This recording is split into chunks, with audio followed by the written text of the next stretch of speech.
Assalamualaikum warahmatullahi wabarakatuh. Waalaikumsalam warahmatullahi wabarakatuh, Ibu. Waalaikumsalam warahmatullahi wabarakatuh, Ibu. Assalamualaikum warahmatullahi wabarakatuh. Anak-anak, kali ini kalian sudah berdoa belum? Belum, Bu.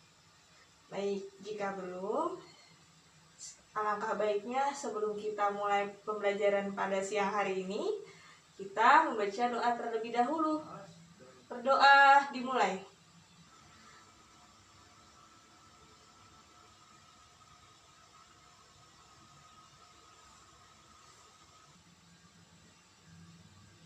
Berdoa selesai.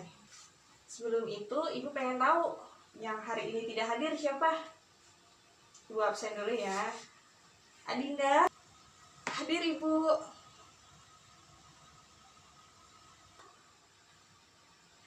Baik, hadir.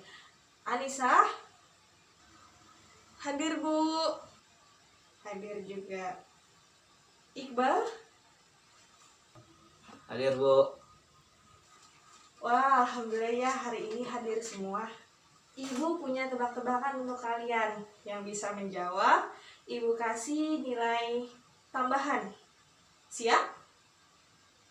Oke, kalau begitu.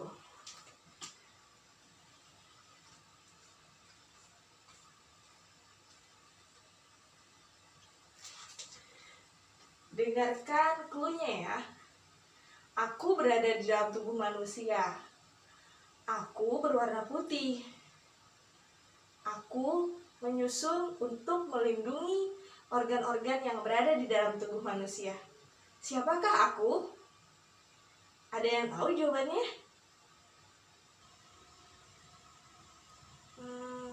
Saya. Baik, silahkan Adinda. Tulang bukan, Bu?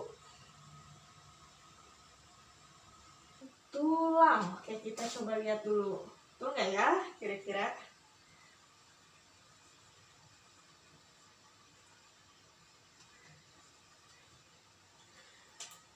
Bravo untuk Adinda. Kita beri applause untuk Adinda. Baik, untuk Anissa dan juga Iqbal, Ibu juga masih ada tebak-tebakan lagi. Dengerin ya clue-nya. Aku berada di dalam tubuh manusia. Aku merupakan alat gerak aktif pada tubuh manusia. Dan aku melekat pada tulang. Maka siapakah aku? Ayo, siapa yang tahu jawabannya? Jadi terdiri dari 4 huruf. Kira-kira apa ya? Otot, Bu. Oh, bagus sekali, Iqbal. Jadi yang kedua ini adalah otot. Dan yang terakhir adalah, dengerin ya. Dengerin dan cermati dengan baik. Aku berada dalam tubuh manusia juga. Aku merupakan alat gerak aktif. Tapi letakku hanya di bagian-bagian tertentu saja. Dan aku terdiri dari 5 huruf. Maka siapakah aku? Baik, silahkan Anissa. Coba Bu, saya jawab. Sendi bukan, Bu? Sendi ya. Itu nggak sih sendi? Kita coba dulu ya. S, E, N, D, dan I. Sendi. Betul? Tuh, bravo untuk kalian semua. Jadi yang hari ini bisa menjawab dapat tambahan. Baik, setelah kita menyebutkan 3 komponen ini tadi, kira-kira ada yang bisa tebak hari ini kita mau belajar apa? Wah, Sistem gerak pada manusia, Bu. tujuan untuk mempelajari ini apa sih? Menurut saya ya Bu, untuk mengetahui komponen-komponen apa saja yang sebagai penyusun pada sistem gerak manusia, Bu. Baik, betul. Jadi untuk kita lebih mengetahui juga Ada apa aja sih yang terdapat dalam sistem gerak? Komponen-komponen yang bekerja, yaitu ketiga komponen ini tadi. Selain itu apalagi? Pada manusia ini adalah kita sebagai manusia yang Allah ciptakan makhluk sempurna, hendaknya senantiasa bersyukur bahwa selain Allah berikan akal, hati, dan juga organ-organ lainnya, Allah juga berikan kita yaitu anggota gerak. Ada yang tahu kita punya berapa macam anggota gerak? 2, Bu. Manusia itu memiliki 2 macam sistem gerak, yaitu adalah sistem gerak atas dan juga sistem gerak bawah. Kedua tangan kita termasuk pada sistem gerak atas. Kemudian yang sistem gerak bawah adalah kaki kita. Suka, Bu.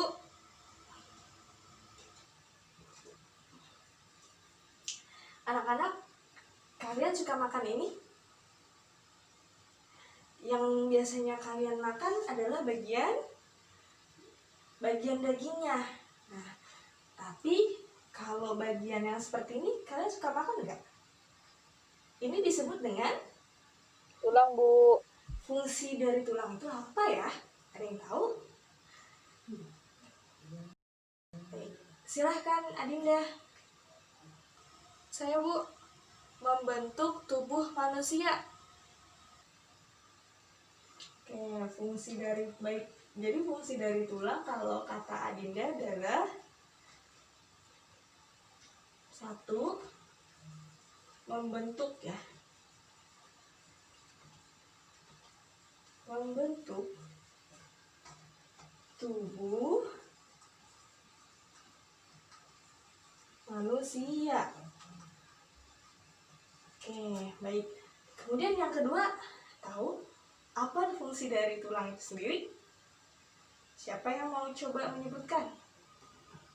Melindungi organ-organ tubuh. Yang kedua adalah melindungi organ-organ tubuh. Baik, bravo untuk kalian semua. Jadi betul sekali. Jadi fungsi dari tulang itu sendiri adalah 1, untuk memberikan bentuk tubuh pada manusia. Lalu yang kedua adalah melindungi organ-organ pada tubuh manusia. Jadi ketika kita makan ayam, yang bisa kita makan itu tulang yang bisa kita makan disebut dengan tulang apa sih? Ibu lihat sepertinya Anissa sedang memikirkan sesuatu. Baik Anissa. Apa ya, Bu? Dinda, kamu tahu nggak apa? Iya, tulang rawan, Bu. Makasih ya, Dinda. Tulang rawan. Oke, bravo. Tapi kalau yang nggak bisa kita makan disebut dengan tulang keras. Tulang keras atau biasa kita sebut dengan tulang sejati ya. Jadi, seperti yang sudah dijelaskan tadi bahwa tulang memiliki 2 macam, yaitu tulang rawan dan juga tulang keras atau tulang sejati. Nah, sekarang Ibu punya gambar ini nih. Ada yang bisa menyebutkan macam-macam dari tulang apa saja? Baik, silahkan. Ada tulang pipa, tulang pipih, terus tulang pendek, dan juga tulang tidak beraturan, Bu. Baik, bagus sekali. Tepuk tangan untuk Adinda. Dan tulang pipih. Tulang pipih itu di mana ya? Ya, tulang pipih itu di bagian sini. Atau di bagian punggung kita, bagian belakang, yaitu yang disebut dengan tulang belikat. Kemudian ada apa lagi? Tulang pipa. Tulang pipa itu ada di mana ya? Kalian tahu gambar ini? Ini gambar apa? Baik, betul sekali. Ini adalah gambar paha ayam. Tapi ketika kita sudah makan dagingnya, maka terlihatlah bentuk seperti ini. Kira-kira ini gambar apa ya? Kira-kira bentuk tulang seperti ini masuk ke dalam bentuk tulang yang seperti apa ya? Bravo untuk Iqbal. itu masuk ke dalam bentuk masuk ke dalam ke ben- masuk dalam termasuk ke dalam bentuk tulang pipa. Baik, bagus sekali. Kemudian yang selanjutnya adalah tulang pendek. Tulang pendek itu ada di mana ya? Ada yang bisa menjelaskan? Di sini. Di sini apa namanya? Pergelangan tangan. Jadi di setiap pergelangan tangan dan juga pergelangan kaki kita terdapat tulang, yaitu tulang pendek. Kemudian ada tulang apa lagi? Tulang yang tidak beraturan. Ada di mana ya bentuknya? Coba ada yang tahu? Pada tengkorak kita bukan, Bu? Bentuk dari tulang tidak beraturan. Baik, silahkan Adinda. Pada tengkorak kita bukan, Bu? Jadi Ibu luruskan sedikit ya. Jadi bentuk tulang tidak beraturan itu berada pada area wajah kita. Itu bagian tulang rahang, terutama rahang bawah. Perhatikan saja, bentuk tulang rahang bawah kita pasti tidak beraturan. Kita sudah membahas tentang tulang, maka selanjutnya yang akan kita bahas adalah kita bisa berjalan dan melakukan satu gerakan karena adanya otot. Tadi jika kita bisa melakukan gerakan karena adanya otot, nah sekarang siapa yang bisa jawab? Ketika Ibu melakukan gerakan seperti ini, kira-kira jenis otot apa sih yang bekerja? Kalau begitu, Ibu tunjuk Iqbal. Sepertinya kamu sedang memikirkan sesuatu.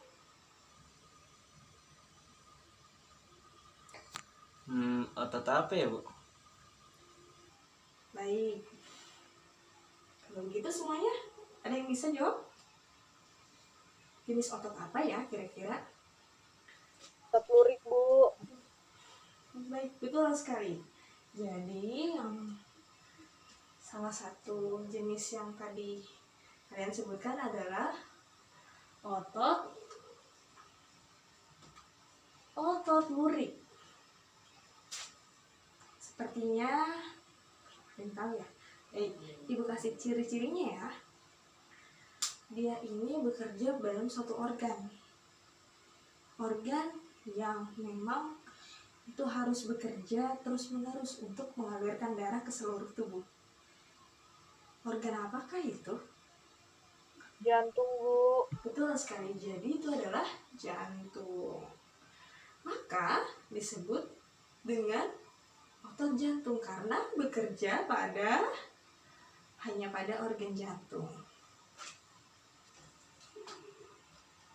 Dan yang terakhir dan yang ketiga adalah, siapa yang bisa menjawab ya? Otot polos. Kalian bisa membandingkan ketiga bentuknya?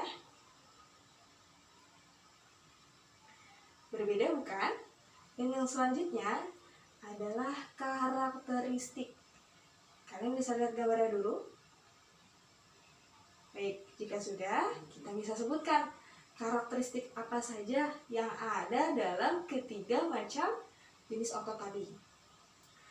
Yang pertama kita sebutkan adalah otot polos. Baik, yang pertama sekali mudah kita sebutkan adalah dari segi bentuknya. Ketiga macam otot tadi memiliki macam bentuk yang berbeda-beda. Pertama, otot polos bentuknya seperti apa kira-kira? Gelondong. Baik, betul sekali, yaitu gelondong. Bravo buat kalian semua. Kemudian yang kedua adalah bentuk dari otot jantung. Seperti apa kan bentuknya? Serabut panjang, Bu. Baik, bagus sekali. Jadi bentuk dari otot jantung menyerupai dari otot lurik, yaitu berbentuk serabut panjang. adalah otot lurik. Otot lurik memiliki bentuk yang sama, yaitu kemudian kita bisa melihat apa lagi ya? Setelah kita lihat adalah bentuknya, letak inti selnya. Silahkan amati terlebih dahulu. Baik, yang kedua, ciri-ciri selanjutnya adalah bentuk atau jumlah inti selnya. Otot polos, inti selnya ada berapa? Ada 1. Ada 1 pada posisinya pada tengah-tengah dari gelondong itu sendiri ya. Kemudian yang kedua adalah otot jantung. Otot jantung berapa inti selnya? Banyak. Betul sekali. Jadi letak inti sel pada jantung banyak. Dan yang terakhir adalah otot lurik. Ada berapa? Ada 1 pada setiap tepi selnya. Kemudian selanjutnya adalah, silakan perhatikan gambar 3 macam ini. Baik, pertama yang akan kita bahas adalah gambar organ ini. Bayangkan jika organ tersebut bekerja secara sadar, maka apa yang akan terjadi dalam tubuh kita? Siapa yang bisa jawab? Pasti akan merasa sakit, Bu. Bravo, betul sekali. Jadi, jika otot yang bekerja pada organ ini adalah bekerja secara sadar, tentunya kita akan sering merasakan sakit. Benar bukan?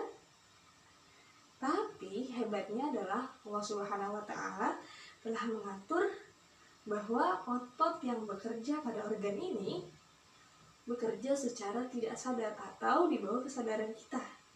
Kemudian gambar organ yang ini, kira-kira apakah otot ini bekerja secara sadar atau tidak sadar ya? Otot yang berada di dalam jantung bekerja secara tidak sadar. Bayangkan saja jika otot yang terdapat dalam jantung bekerja secara sadar, maka tentunya kita pasti akan merasakan sakit sekali. Kira-kira otot lurik bekerja secara sadar atau tidak sadar? Secara sadar, Bu. Baik, bravo buat kalian semua. Tuh, jadi otot lurik adalah bekerja secara sadar. Karena otot lurik terletak di mana? Di rangka yang ada di tubuh kita, baik pada anggota gerak atas maupun pada anggota gerak bawah. Tangan kita bisa mengangkat seperti ini karena adanya otot lurik yang melekat pada rangka atau pada tulang. Nah, otot lurik ini berupa serabut yang menempel pada tulang atau yang biasa disebut dengan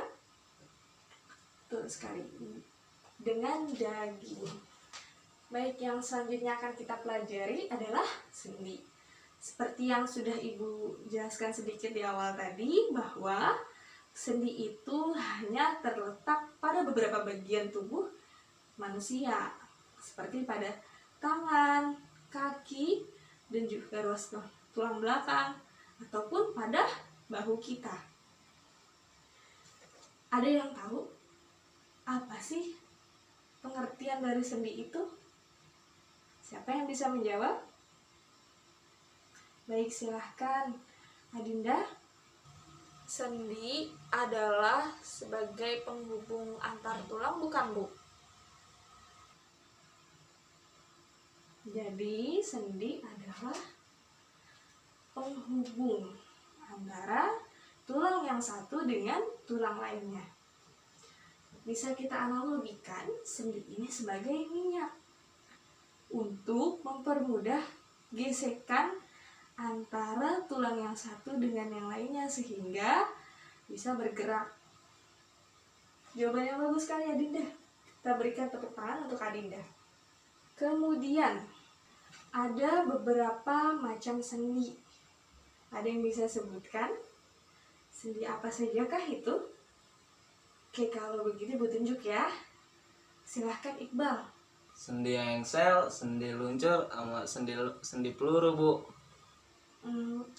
Kurang sedikit lagi. Yang kurang adalah tadi sendi putar dan juga sendi pelana. Sendi peluru itu tadi ada di mana? Di bahu kita. Kemudian kalau tangan kita bisa bergerak seperti ini, yang bekerja adalah sendi apa? Sendi putar ataukah sendi pelana? Sendi putar, Bu. Benar sekali. Jadi yang terakhir adalah sendi putar. Jadi adalah sendi apa ya? Nah, kemudian tangan kita bisa seperti ini. Maka yang bekerja pada tangan kita ini, terutama pada bagian lengan kita, adalah sendi apa? Sendi engsel. Betul sekali. Tepuk tangan untuk kita semua. Selanjutnya, ketika kita melakukan gerakan sholat, yaitu rukuk, kerja pada maka yang bekerja pada area ruas tulang belakang kita adalah sendi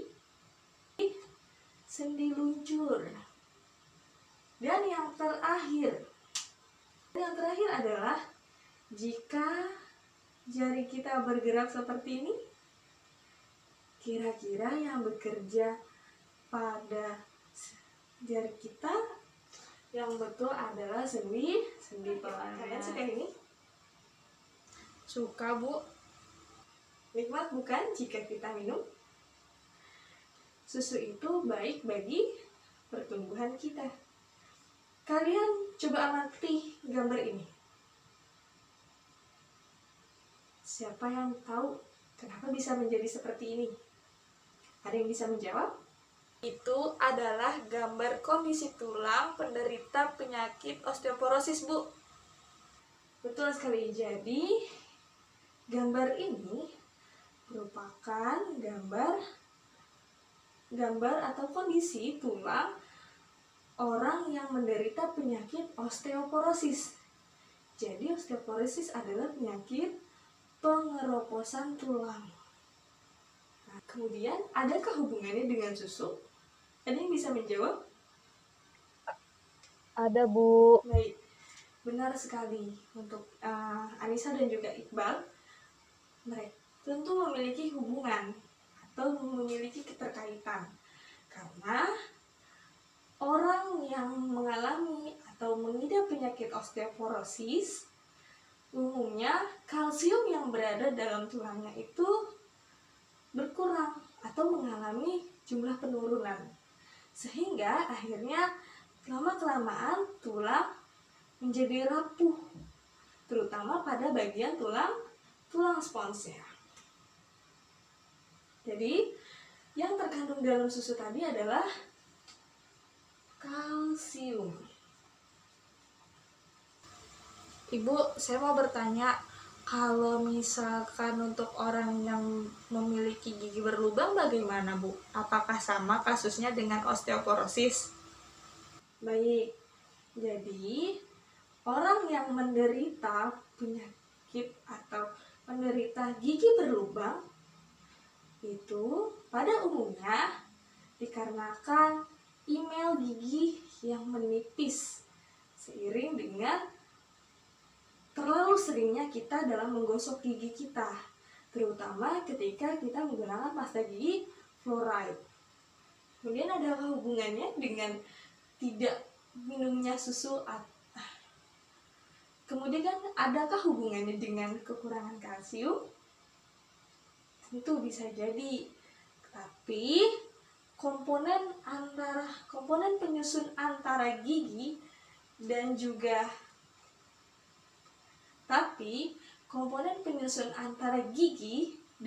tulang tentulah berbeda, sehingga tidak bisa disamakan. Walaupun ada satu komponen yang sama, yaitu kalsium. Jadi dari hari ini yang sudah kita pelajari bahwa jadi tulang terdiri atas berapa macam? atau berapa jenis? Yakni 2 macam, yaitu tulang rawan dan juga tulang keras. Kemudian apalagi? Kemudian otot terdiri dari berapa jenis? Betul sekali, otot terdiri atas 3 macam atau 3 jenis, yaitu otot lurik, otot polos, dan juga otot jantung. Lalu yang ketiga, sendi terdiri atas 5 macam, yaitu ada sendi putar, sendi plana, sendi engsel, sendi peluru, serta sendi luncur. Baik anak-anak, bagaimana? Paham akan pembelajaran pada siang hari ini? Baik Bu, insya Allah paham.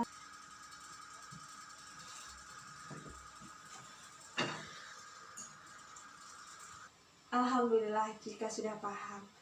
Karena berhubung waktu kita sudah habis, maka Ibu cukupkan terlebih dahulu pembelajaran pada siang hari ini. Semoga kita senantiasa dilindungi oleh Allah, dan kemudian juga semoga kita selalu diberikan kemudahan oleh Allah Subhanahu wa Ta'ala dalam menyerap ilmu pengetahuan yang sudah kita pelajari. Demikian dari Ibu, kurang lebihnya mohon maaf. Assalamualaikum warahmatullahi wabarakatuh.